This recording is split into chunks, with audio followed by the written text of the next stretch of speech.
Back in 1966, Private Denny Green returned from Vietnam to his wife and son, a junkie, addicted to heroin, thanks to his time in Saigon. He introduced his brother James to the drug, and James carried it off to college, where he in turn gave it to his roommate, Ben Littlejohn.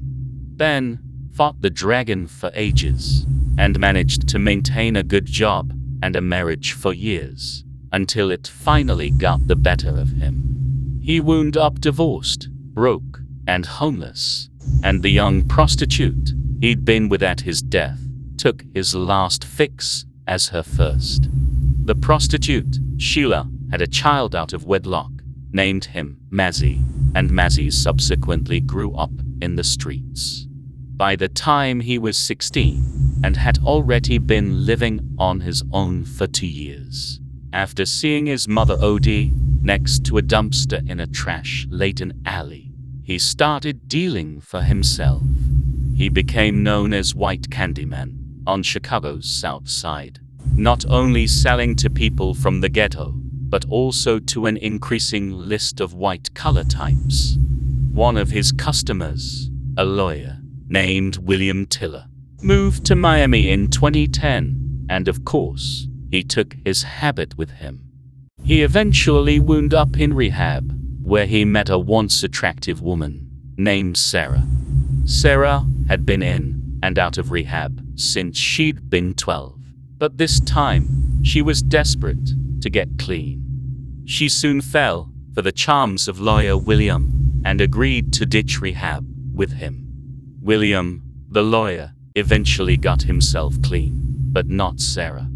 Once he'd had his fill of her, she wound up back on the streets, selling her body and occasionally some of her dope, if she had enough to spare. Eventually, she'd sold some to a young John, a guy named Brett Roper, who'd been a college student at the time. Brett was an entrepreneurial soul and had also been blessed with a willpower that would allow him to keep his habit in check.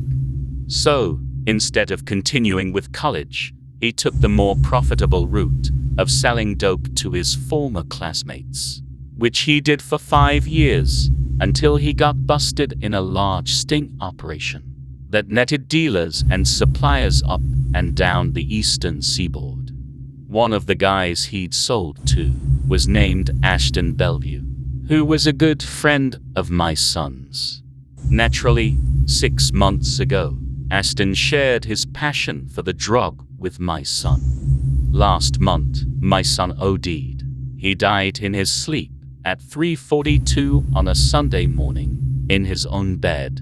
My name, or more aptly, my maiden name, is Teresa Green, granddaughter of Private Denny Green, who'd barely been more than a child when he'd brought the devil back with him from the sordid streets of Saigon in 1966.